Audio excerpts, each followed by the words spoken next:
우리 인류학자들이 이 세상에 알려져 있는 종족들을 가서 조사해 본 후 내린 결론이 있습니다. 우리 인간에게 종교 본능이 있다는 것입니다. 그러니까 우리 같이 이런 문명 국가에 사는 사람들도 종교가 있고, 그리고 아주 미개한 문명에 사는 사람들도 종교가 있더라는 것입니다. 이것은 하나님이 우리 인간에게 주신 아주 소중한 선물입니다. 전도서에 보시면 하나님이 사람에게 영원을 사모하는 마음을 주셨다는 그런 말씀이 나오는데, 칼빈은 이것을 Divinitatis Sensum 이라는 말로 정의했습니다. 이거는 신적인 존재를 알아보는 지각이다. 그래서 우리 인간에게는, 인간의 마음에는 신성을 감지하는 천부적인 본성이 있다고 했습니다. 그러니까 우리 인간의 마음에는 신앙의 씨앗이 뿌려진 셈이다, 이렇게 얘기할 수 있죠. 하나님께서 우리 인간을 다른 피조물과는 다르게 창조하셨다고 그랬습니다. 우리는 흙으로 몸을 지으시고 생기를 불어넣으시니 생명이 되었다 말씀을 하셨어요. 즉 우리는 다른 피조물과는 다르게 영적인 존재로 창조하셨다는 겁니다. 그래서 영이신 그 하나님을 우리가 알고 그 하나님을 예배하는 관계 속에 살아갈 때만 우리는 참된 평안과 행복을 누릴 수 있도록 하나님이 우리를 그렇게 지으셨습니다. 그 하나님을 찾으라는 그 하나님의 그 선물이죠. 우리 마음속에 주신 선물이라고 보는데, 그런 지상 낙원을 우리는 에덴 동산이라고 부르지 않습니까? 하나님과 아담과 하와가 직접 대면하고 대화를 하던, 그리고 동산을 거닐던 그 에덴 동산은 지상 낙원입니다. 그런데 그 관계가 죄로 인해서 깨어지고 동산에서 실낙원하게 되죠. 쫓겨나게 되고. 근데 동산에서 쫓겨난 우리 인간들은 언제 어디서나 결국은 같은 질문을 해온 겁니다. 하나님께로 돌아가는 길은 어디에 있는가? 이 구원의 길은 어디에 있는가? 우리 인간들이 갖고 있는 아주 궁극적인 질문입니다. 그래서 종교가 시작되었다고 보는데, 문제는 종교마다 다른 구원의 방법을 제시하더라는 겁니다. 어떤 종교는 깨달음을 굉장히 강조합니다. 또 어떤 종교는 고행을 강조합니다. 신께 가까이 나갈 수 있는 방법은 고행이다. 그리고 내 신체의 고행을 많이 가하면 가할수록 더 신 앞에 가까이 갈 수 있다라고 믿는 사람들도 있고, 또 선행을 많이 쌓아서 그 공로가 인정받아서 신께 나갈 수 있다고 그런 믿는 종교도 있습니다. 그러나 우리 기독교는 믿음을 강조하는 종교입니다. 여러분 생각해 보십시오. 이 세상에 기독교만큼 믿음을 강조하는 종교가 있는가? 우리 기독교의 중심이 되신 예수 그리스도께서 믿음을 많이 강조하셨습니다. 내 믿음이 너를 구원하였으니 평안히 가라. 어찌하여 두려워하느냐? 이 믿음이 적은 자들아, 너에게 겨자씨만한 믿음만 있다 할지라도 이스라엘 중에 내가 이만한 믿음을 본 적이 없느니라. 그러니까 예수님의 관심은 분명히 믿음이었어요.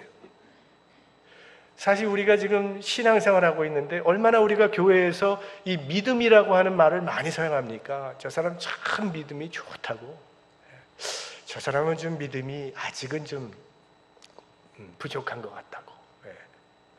그리고 우리 크리스찬들을 쉽게 다른 말로 표현하는 게 신자 아니에요. 믿는 사람이라고 하면 그냥 다 이게 통해 버릴 정도로 믿음이라는 단어를 우리가 많이 사용하고 있습니다. 그럼에도 불구하고 어떤 사람이 내게 와서 그럼 믿음이 무엇이지 좀 설명해 달라고 하면은 이게 잘 설명하기가 그렇게 쉽지가 않습니다. 근데 우리가 이 믿음이라는 이야기를 할 때 흔히 많은 사람들이 갖고 있는 두 가지 오해가 있습니다. 하나는 믿음이란 믿지 못할 것을 믿는 것이 믿음이라고 생각하는 사람들이 있어요. 이거 뭐 도저히 믿어지지가 않으니까 의지적으로 믿어야 해서 믿는 것이 믿음이라고 생각하는 사람들이 있는데, 그건 믿음이 아닙니다. 그건 자기 체면이죠. 때로 보면 믿습니다, 아주 강하게 하시는 분들 있잖아요. 잘 안 믿어지니까 그런 것 같아요. 그건 그런 믿음이 아니란 말이죠. 또 한 가지 가지고 있는 믿음에 대한 오해는 내가 원하는 것을 의심치 않고 믿기만 하면 그대로 되는 것이 믿음이라고 생각하는 사람들이 있습니다. 나는 반드시 나을 것이다. 나는 성공한다. 이런 거는 신념이라고 부르는 겁니다. 여러분, 여기 제가 동물이 있는데 이 독물을 마시면서 제가 속으로 생각하길 난 이 독을 마셔도 절대로 죽지 않을 것이다. 한 점 의심치 않고 믿고 마시면 제가 죽겠습니까? 안 죽겠습니까? 역시 플러턴 장로교 교인들은 훌륭하십니다. 죽죠. 독을 먹으면서 내가 어떻게 믿던 관계없어요. 그러니까 자신이 원하는 것이 그대로 이루어지길 바라고 믿는 것은 성경이 말하는 믿음이 아니라는 겁니다. 그러면 신념과 믿음은 어떻게 다른 것인가? 여러분, 제가 지금 시계를 차고 있습니다. 근데 여러분 중에 어떤 분이 목사님, 그 시계 제게 주실 줄로 믿습니다. 자, 이게 믿음입니까? 이런 걸 신념이라고 부르죠. 그리고 욕심이라고 부르는 거죠. 근데 한번 이렇게 가정을 해보십시오. 제가 여러분께 이렇게 말을 한다고 가정해 보세요. 여러분 중에 시계가 꼭 필요한 분이 계실지도 모르겠는데 그런 분은 예배 끝난 후에 제게 오셔서 시계를 달라고 하면 제가 시계를 드리겠습니다. 가정이에요, 가정. 네.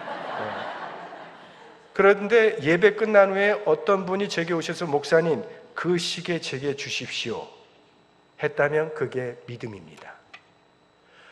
그러니까 믿음 이전에 약속이 있어야 된다는 거예요. 근데 하나님께서 우리 인간에게 주신 약속이 있죠? 그게 성경 말씀입니다. 그러니까 믿음이라고 하는 것은 이 하나님의 약속인 성경 말씀을 전적으로 믿고 신뢰하는 것, 그것이 성경이 말하는 믿음이라는 거예요. 자, 성경 속에 예수님께서 우리에게 구하라 그리하면 너희에게 주시리라 라고 하는 그 약속을 우리가 믿기 때문에 기도하는 거죠. 그걸 믿지 않는다면 기도할 필요 없는 것이죠. 그것이 성경이 말하는 믿음입니다. 그러니까 내가 믿고 싶은 대로 믿는 것이 믿음이 아니라 하나님의 말씀대로 믿는 것이 성경이 말하는 믿음이라는 거예요. 그럼 이 하나님의 말씀이 갖고 있는 특징이 있습니다. 그것도 한 두 가지로 정리가 되죠. 하나님의 말씀은요, 영원히 변치 않습니다. 천지가 변해도 하나님의 말씀은 변치 않습니다. 두 번째, 이 하나님의 말씀은 믿고 따르는 자에게만 효력이 있습니다.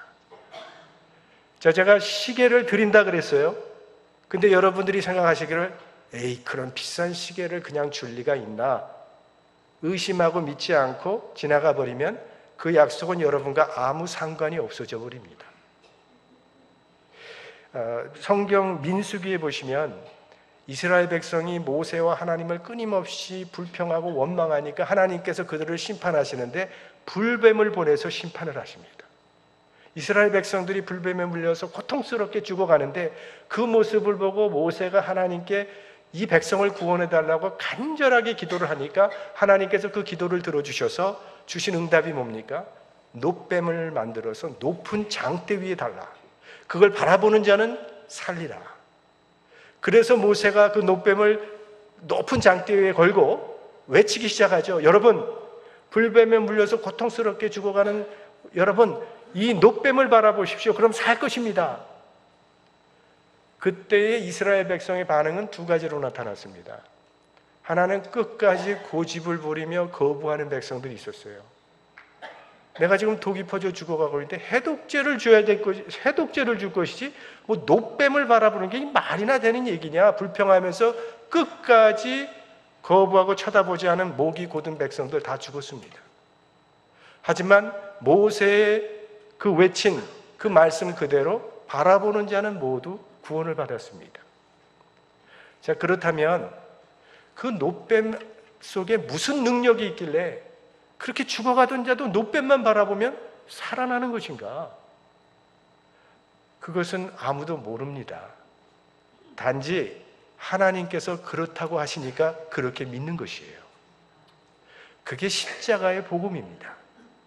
2000년 전에 십자가에 달린 예수님을 구주로 고백하고 구주로 믿으면 구원받는다고 하는 이 십자가 구원의 도는요, 이건 세상의 논리나 어떤 이론 갖고도 설명이 되지 아니하는 하나님의 신비에 속한 것입니다. 하지만 우리의 머리로 다 이해하지 못한다 할지라도 말씀대로 예수 그리스도의 죽음은 나를 위한 죽음이라는 사실을 믿으면 구원받습니다. 이것이 복음입니다. 자, 우리는 왜 성경이 그토록 믿음을 강조하는지를 알 수 있어요. 왜? 믿음은 하나님의 약속을 내 삶 가운데 이루어지게 하는 능력이 되기 때문에, 그래서 믿음을 강조하는 것입니다.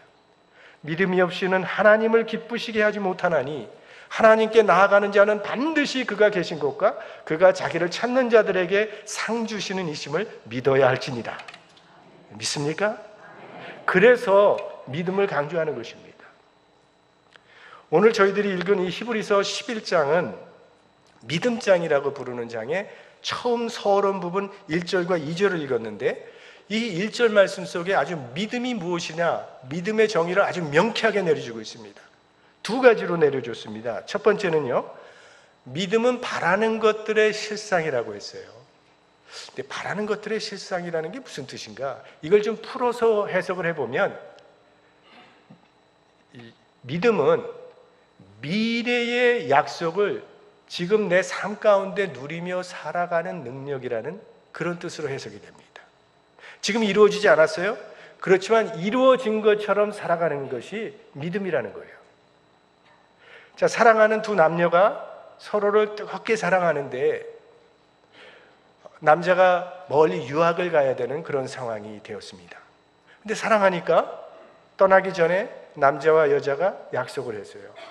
내가 가서 몇 년 동안 공부를 마친 후에 반드시 돌아올 테니까 우리 돌아와서 결혼하자고. 그리고 유학을 갔습니다.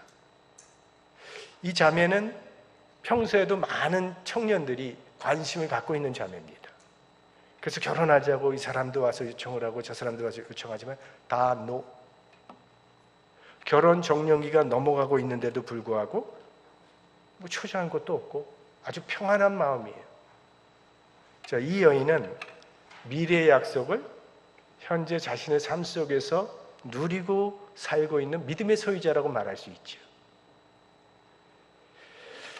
우리가 이 기도에 대해서 어떤 게 믿음의 기도인가를 얘기하면서 어떤 사람은 정말 주여 삼창, 우리 한국 사람들 잘하잖아요. 주여, 주여, 주여 삼창하고 막 크게 부르짖는 이런 기도가 이게 믿음의 기도라고 생각하는 사람도 있고요. 그러나 우리 같은 또 장로교인들은 조용히 기도하지만 그게 그렇게 큰 소리 지르지 않아도 하나님이 다 들어주실 건 믿기 때문에 하는 거다. 이게 또 믿음의 기도라고 얘기하는 사람도 있고요. 어떤 게 믿음의 기도라고 생각하십니까? 장로교 기도가 여러분, 믿음의 기도인지 아닌지는 기도한 후에 나타납니다. 기도한 후에 하나님의 응답을 받을 준비를 하는 사람이 믿음의 기도를 드린 거죠. 하나님께서 내 기도에 응답하실 텐데 어떻게 응답하실 건가를 구체적으로 기대하며 찾아가는 그 사람이 믿음의 기도를 드린 게 아니겠습니까?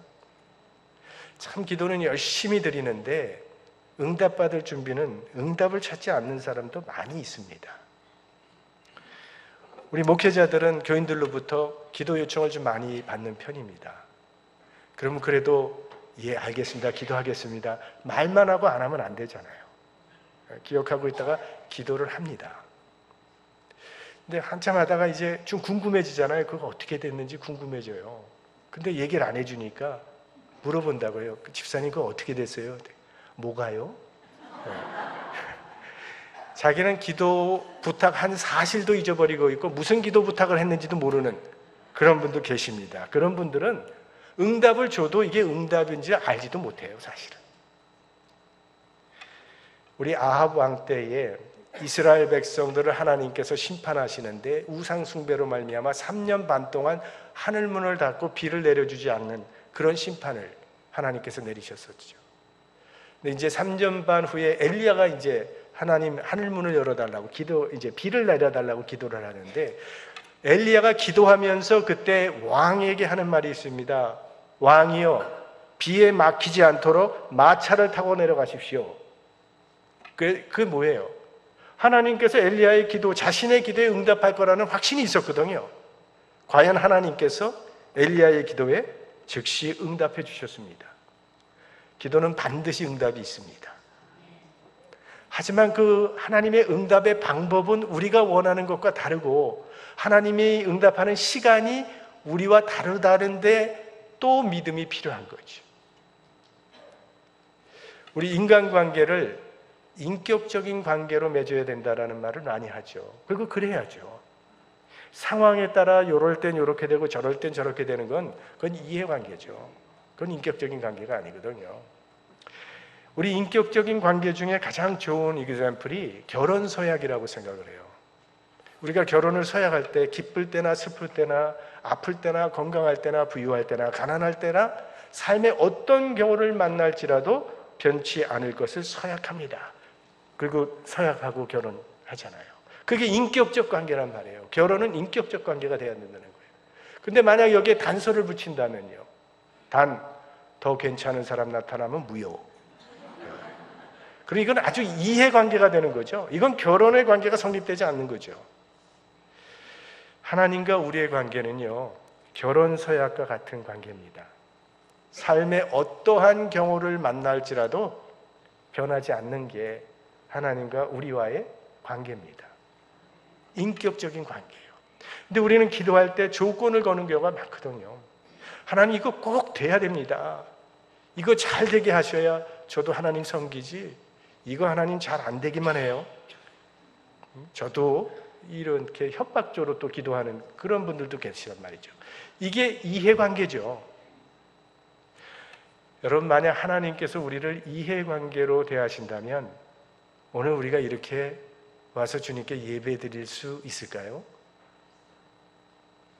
하나님께서 독생자 예수 그리스도를 우리의 죄를 사하시기 위해서 십자가에 희생시키시기까지 우리를 자녀로 믿어주시고 삼아주셨는데 우리는 아직도 매일 죄를 짓고 살아가잖아요. 하나님의 마음이 기가 막히지 않겠습니까? 자기 아들을 죽여가면서 구원해줘서 새로운 삶을 살아가라 그랬는데 여전히 여전히 그 알량한 자존심 하나 지키겠다고 저렇게 하나님의 영광을 가리우는 모습을 볼 때 하나님의 마음이 어떠시겠어요? 너는 내 자녀의 자격이 없다. 생명책에서 제보는 그래도 우리 할 말 없는 거죠. 이해관계라면.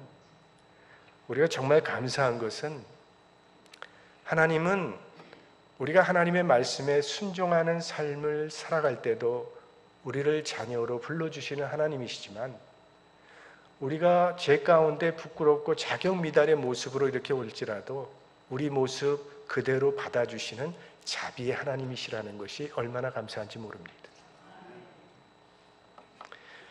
하나님이 우리에게 그렇게 변함없는 사랑으로 자비로 우리를 대해 주신다면 우리는 어떻게 해야 되겠습니까?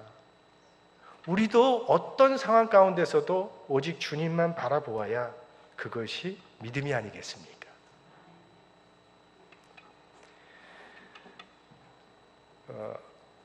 그 교회 오빠라고 하는 영화를 여러분 많이 보셨을 겁니다.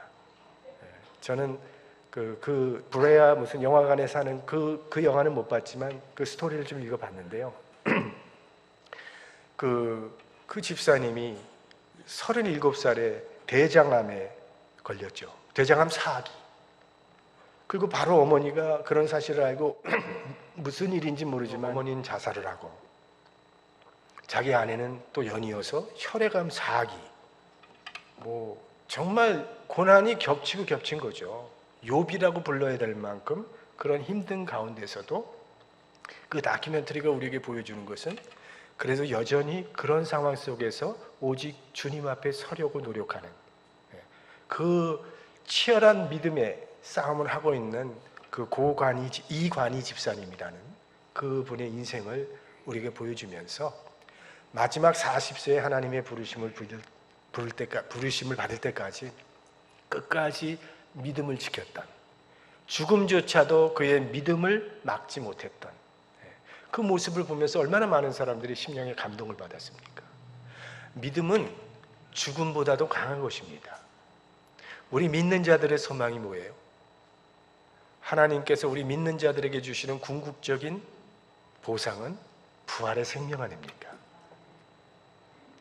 오늘도 우리가 장례식이 있겠지만 우리는 하나님의 나라에 소망이 있는 사람들이기 때문에 육신적으로는 슬프지만 그러나 하늘나라에 하나님의 품에 안겼다라고 하는 그 분명한 확신 속에서 참된 위로를 갖게 되는 거죠. 그리고 우리도 나중에는 다 만날 수 있는 그런 확신이 있지 않습니까? 우리 어떤 상황 속에서도 주님 안에 거하는 믿음의 사람들이 될 수 있기를 축복합니다. 믿음은 보지 못하는 것들의 증거라는 이 말씀을 풀이해보면 믿음은 육신이 볼 수 없는 것을 볼 수 있게 해준다, 이렇게 해석할 수 있겠습니다. 우리 캘리포니아에 또 근처에 참 갈 곳이 많죠. 뭐 요세미티, 자이언 캐년, 브라이스 캐년, 그랜드 캐년, 너무나 좋은 곳이 많은데 그런 곳에 우리 성도님들이 가게 되면 뭐 약속을 한 것도 아닌데 막 하나님을 찬양하잖아요. 주 하나님 지으신 모든 세계, 뭐 부르자 그래서 하는 것도 아니고 다 이렇게 찬양해요. 네. 믿지 않는 사람들도 그런 광경을 보면 감탄할까요, 안 할까요? 하죠. 너무너무 아름다운 광경 속에서 감탄하지 않을 사람이 어디 있겠어요? 그러나 그 속에 계신 하나님은 발견하지 못합니다. 감탄으로 끝날 뿐이에요. 그러나 우리 믿는 사람들은 그 자연 속에 하나님의 숨결을 느낄 수 있고 창조주 하나님이 계심을 우리는 고백한단 말이죠. 우리가 여행을 할 때 우리 그래도 그리스도인들은 운전대를 붙잡고 간단하게나마 기도하지 않습니까? 하나님, 이 운전대를 붙잡아 주셔서 안전하게 도착할 수 있도록 해주세요. 해서 이제 딱 도착한 다음에 또 하나님 감사합니다. 지켜주시는 은혜를 감사합니다. 그러나 더러는 가다가 우리 믿는 사람들도 티켓 받을 때 있죠.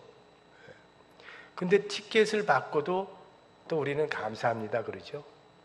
혹시 내가 너무 과속을 해서 사고 날까 봐 하나님께서 워닝으로 경고적인 사인을 주신 것이다. 그러니까 이것도 하나님의 은혜다. 이렇게 받아들이잖아요. 더러는 사고를 당하기도 합니다. 죽을 뻔한 사고를 당했는데도 그 다음에 그것도 또 하나님의 은혜라고 얘기합니다. 왜? 이건 죽을 수밖에 없는 상황인데 내가 이렇게 살아난 걸 보니까 하나님이 나를 사랑하고 있다라고 하는 증거라고. 믿지 않는 사람들은요 전혀 이해가 되지 않습니다. 이게 뭐 코에 걸면 코걸이고 귀에 걸면 귀걸이지 저게 무슨 얘기를 하는가. 그러나 우리 믿는 사람들에게는 아무런 문제가 되지 않죠. 왜요? 육신의 눈이 볼 수 없는 것을 볼 수 있는 믿음의 눈을 하나님께서 우리에게 주셨기 때문입니다. 한 번은 아람 왕이 저 엘리사 선지자를 잡아오라고 군대를 파견했습니다. 그래서 군사들이 그 엘리사 성이 있는 성을 삥 둘러서 포위했습니다. 사환이 그걸 보고 깜짝 놀라서 엘리사 선지자에게 찾아가서 보고를 하죠. 큰일 났습니다. 아람 군대들이 우리 잡으려고 포위를 해서 우린 도망갈 데도 없고 꼼짝없이 잡히게 됐습니다. 그때 엘리사 선지자가 뭐라고 얘기합니까? 우리와 함께한 자들이 그들보다 더 많으니라. 그래서 사원이 정말 그런가 하고 봤더니 보이는 건 아람 군사밖에 보이지 않더라는 거예요. 그때 엘리사 선지자가 기도를 하죠. 여호와여 그의 눈을 열어보게 하소서. 그랬더니 사환의 눈이 열려서 보니까 그 군사 뒤에 하나님이 보내주신 천군 천사 불말과 불병거들이 지키고 있다는 걸 그의 눈이 보지 않았습니까? 사환의 눈에는 보이지 않는 것이 엘리사의 눈에는 보였다고 하는 것입니다. 여러분, 주님이 세우신 이 플로톤 장로교회에 하나님의 영광이 가득 차 있는 것을 믿음의 눈으로 바라보시기 바랍니다. 믿음의 눈으로 보이면 보인단 말이죠. 지난 45년 동안 플로톤 장로교회와 함께 계셨고 지금도 우리와 함께 계시며 앞으로도 영원히 우리와 함께 동행하실 선한 목자 되신 여호와 하나님을 믿음의 눈으로 볼 수 있기를 바랍니다. 우리 주님이 약속하신 말씀이 있어요. 세상 끝날까지 항상 너희들과 함께 있으리라. 이 말씀 그대로 세상 끝날까지 하나님이 늘 우리와 함께 하신다는 사실을 믿음으로 붙잡고 살아가시기를 바랍니다. 한 번은 도둑을 맞은 성도님이 간증하는 그런 이야기를 들었는데요. 이분은 미용실을 하시는 분이에요. 근데 그 일하러 나가는 동안에 집에 도둑이 들어가고 싹 쓸어 가셨어요. 얼마나 속이 상하겠어요. 그동안 모아둔 돈도 많았고 보석도 있고 이것저것 귀한 거를 많이 모아놨는데 다 가져가 버렸어요. 그러니까 뭐 그 주간에 오셨는데 얼굴이 말이 아니더라고요. 예배를 드리지만 그 예배가 되질 않죠. 마음이 다른 데 있으니까. 속이 상해가지고. 근데 일주일 후에 오셨는데 이렇게 고백을 하시더라고요. 목사님, 제가 이번 도둑 맞은 사건을 통해서 3가지의 감사 제목을 얻었습니다. 첫째는 제가 도적질하지 아니하고 도적 맞은 것이 감사합니다. 두 번째는 세상 소유가 얼마나 허무하다라는 것을 깨닫게 해주셔서 감사합니다. 세 번째는요, 마지막 날에 도적같이 임하시라고 하신 주님의 말씀을 실감나게 경험할 수 있게 해주셔서 감사합니다. 이렇게 기도의 제목을 얘기하시더라고요. 예, 우리가 중요한 거 많이 있죠. 소유 중요하죠. 건강 중요하죠. 명예 중요하죠. 우리가 갖고 있는 이 관계 중요한 건 많이 있습니다. 어느 하나 소홀히 할 필요는 없습니다.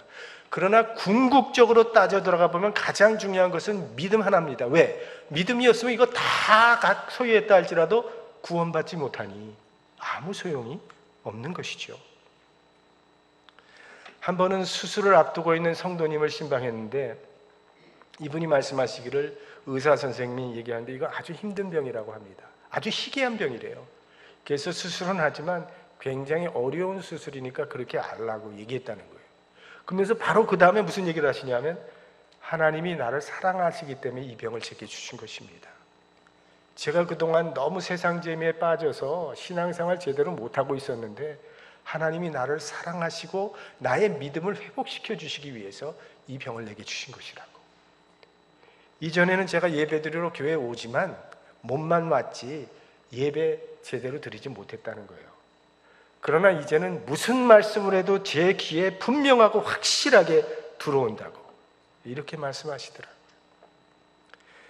그러니까 하나님은요, 우리가 달라 그런 대로 다 주시는 그런 하나님은 아니에요. 내게 건강 주십시오 하면 건강 주시고, 성공하게 해달라 그러면 성공하고, 붙게 해달라면 시험에 붙게 해주시고, 돈 달라 그러면 돈 주시는 그런 하나님은 아니에요. 그렇게 자녀를 키우면 그건 자녀를 망치는 것입니다. 하나님이 우리를 구원하신 이유는 우리가 세상에서 그저 편안하게 살다가 하늘나라 가는 게 아니라 하나님은 우리가 이 땅에서 하나님이 우리에게 선물로 주신 이 믿음으로 하나님과 함께 이 땅에 하나님의 역사를 창조해 나가라고 우리를 구원해 주신 것입니다. 믿음으로 하나님 나라의 일꾼이 되고 하나님 나라의 도움이 되는 사람이 돼가라고 우리를 구원해 주셨다는 거예요. 그래서 그러기 위해서는 믿음이 필요한데 그 믿음을 더하시기 위해서 때로 우리에게 시련을 주신다는 겁니다. 그래서 아브라함에게는 이삭을 바치라고 하셨던 거죠. 그래야 믿음의 조상이 될 수 있으니까. 그래서 요셉을 그 고난 속에 집어넣으신 거죠. 노예로 팔려가게 하시고 감옥에 들어가게 하시고 그래야 애굽과 이스라엘의 구원자가 될 수 있으니까. 그래서 욥의 삶 속에 그렇게 어려움을 많이 주셨던 거죠. 나중에는 예전에는 귀로만 듣더니 이제는 제 눈으로 보는 체험 신앙을 정말 하나님이 원하시는 정금과 같이 단련된 연단된 그 신앙을 그에게 주시기 위해서. 그래서 때로는 우리에게도 병도 주시는 거고 때로 우리의 사업이 어렵게도 만들어 주시는 거고 때로는 여러 가지 어려운 일을 우리에게 만나게 해 주시는 것입니다. 그러나 결국 시간이 지난 다음에 되돌아보면 하나님께서 이런 시련을 통해서 우리에게 어려움을 주시지만 결국 그 시련이 지나간 다음에 보면은 우리 삶 가운데 가장 귀한 믿음의 보화를 우리 안에 남겨주신다는 거지. 어느 목사님께서 부흥회 할 때 참 오래전인데 한 30년은 된 것 같은데 그게 아직도 기억나는 이야기가 있습니다. 목사님이 교인이 사업이 망해서 폐업 감사 예배 드려달라 그래서 가셔서 예배를 드렸대요. 근데 그 목사님 마음은 가면서도 계속 궁금한 거예요. 폐업을 했는데 망했는데 감사 예배다. 그래서 드렸죠. 그 다음에 물어봤대요. 그 교인한테. 제가 개업하는 교인들한테 가서 개업 감사 예배는 많이 드려봤지만 망해서 폐업한 집에 와서 폐업 감사 예배는 또 처음 드려본다고. 그랬더니 그 성도님이 그러시더래요. 목사님, 사업은 폐업이지만 신앙은 오늘부터 신장 개업입니다. 이렇게 얘기를 하셨다는 거예요. 네, 여러분 우리가 살아가면서 여러 가지 어려운 일들도 많이 만나겠지만 무슨 일을 만나든지 믿음으로 받아들이시고 믿음으로 해석하면 합력하여 선을 이루시는 하나님의 약속이 이루어지게 될 것입니다. 마지막으로 믿음으로 살게 되면 어떤 결과를 맞이하게 되는가? 이게 2절 말씀입니다. 우리 함께 읽어보겠습니다. 선진들이 이로써 증거를 얻었느니라. 그 부분은 제가 해야 되는 부분인데요. 증거를 얻었느니라고 하는 그 뜻이 인정을 받았다는 그런 뜻입니다. 누구의 인정을 받은 것일까요? 하나님의 인정을 받은 것이다 라는 얘기인데요. 여러분 한번 기독교의 성경의 역사와 기독교 역사를 제대로 보면서 어떤 사람을 하나님께서 인정하셨는지를 한번 생각해 보십시오. 어떤 사람을 하나님께서 인정하시고 그와 함께 역사하셨는가? 그 답이 히브리서 11장입니다. 히브리서 11장은 우리가 무슨 장이라고 부른다고요? 믿음장. 왜? 믿음에 관한 책이에요. 40절 요 한 챕터 안에 믿음으로라는 단어가 20번 나옵니다. 계속 격절로 나오는 거예요. 그러니까 하나님은 믿음의 사람과 함께 역사하신다는 거죠. 다른 자격 조건을 보지 않는다는 겁니다. 믿음만 있으면 그 사람을 통해서 일하신다는 거예요. 그러니까 하나님의 일은요, 믿음으로 감당하는 거지 내가 무슨 자격 조건을 잘 갖추었기 때문에 뭐 스펙이 좋아서 하는 거 아니에요. 아브라함에게 무슨 스펙이 있었습니까? 하나님이 그를 부르실 때 이미 75세요. 그의 집안은 우상을 섬기는 집안이라고 했는데, 하지만 아브라함아 하나님께서 부르셨을 때 그는 믿음으로 순종했습니다. 그랬더니 믿음의 조상이 되게 하셨습니다. 예수 그리스도의 12제자, 그들에게 무슨 자격 조건이 있었기에 사도가 될 수 있었습니까? 다 어부요 교육받지 못한 사람이지만 나를 따르라 하시는 주님의 말씀에 순종했더니 하나님의 구원 역사에 영원한 사도가 되더라는 겁니다. 자, 여러분은 무슨 자격으로 구원받으셨습니까? 오직 믿음으로. 그 외에 무슨 자격이 있었어요? 우리 성경에 보시면 하나님께서 모세를 부르시는 그 이야기가 출애굽기에 나오는데요. 모세를 통해서 이스라엘 백성을 데리고 나오라고 하나님께 명령하셨는데 모세는 못하겠다고 거절을 합니다. 나는 그럴 만한 능력이 없습니다. 보낼 만한 자를 보내소서. 그러나 하나님은 계속 모세에게 가라고 하십니다. 모세는 계속 못 가겠다고.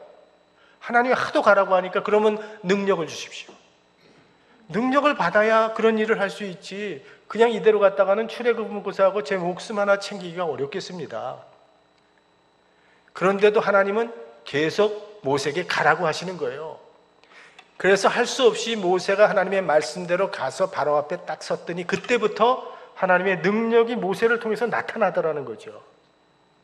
그러니까 하나님의 방법과 우리 인간의 방법의 차이는 그거죠. 우리는 먼저 능력을 달라거든요. 그러나 하나님은 먼저 가라거든요.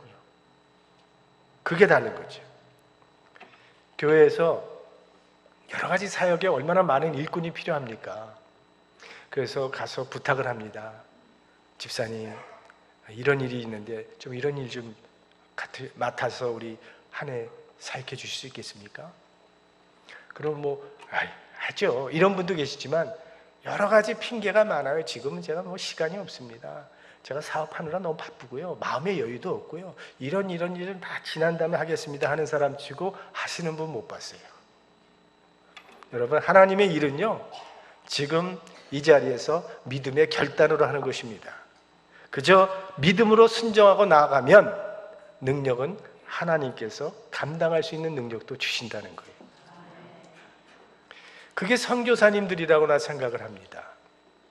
여러분, 선교사들 중에 정말 자신 있게 선교지에 나가는 선교사님들 거의 없을 거라고 생각해요.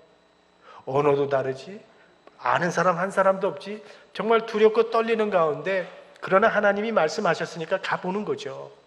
근데 갔더니 역사가 일어나더라는 거예요. 그것을 보고 믿음이 한 단계 업그레이드 되는 거죠. 그리고 그 믿음으로 더 많은 것을 구하게 되고 점점 이루어지는 것을 보면서 자기의 믿음의 지경이 점점 확장되어 가는 것이죠. 하나님의 말씀은 1.1획도 틀림이 없습니다. 문제는 우리가 이 말씀 그대로 믿고 실천할 용기가 있는가입니다. 우리 1884년에 언더우드 선교사라고 하는 20대 초반의 청년이 우리 한국에 들어왔습니다. 그리고 그는 복음의 불모지인 한국 땅에 무릎을 꿇고 기도했습니다.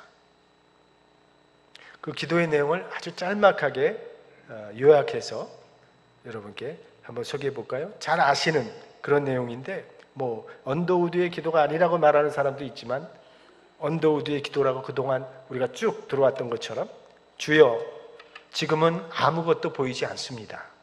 보이는 것은 고집스럽게 얼룩진 어둠뿐입니다. 조선의 마음이 보이질 않습니다. 그리고 저희가 해야 할 일이 보이지 않습니다. 그러나 주님 순종하겠습니다.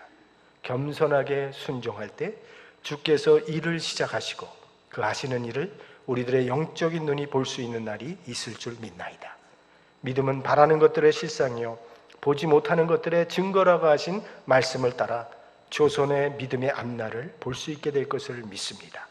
지금은 우리가 황무지 위에 맨손으로 서 있는 것 같사오나 지금은 예배드릴 예배당도 없고 학교도 없고 그저 경계와 의심과 멸시와 천대함이 가득한 곳이지만 이곳이 머지않아 은총의 땅이 되리라는 것을 믿습니다. 주여 오직 제 믿음을 붙잡아 주소서.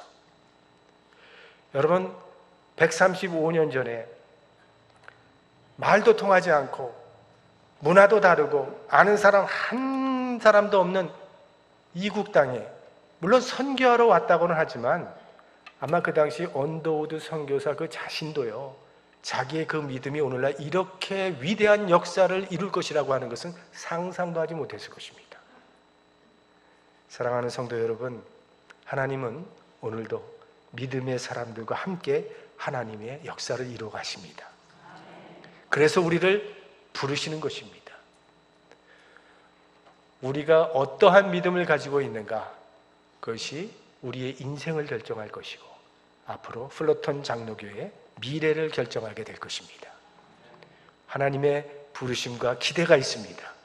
그 하나님의 기대에 합당한 믿음의 결단으로 하나님께서 플러턴 장로교회를 이 땅에 세우신 그 이유를 생각하면서 우리 하나님의 구원 역사를 힘차게 펼쳐가는 우리 믿음의 공동체가 될 수 있기를 주의 이름으로 축원합니다.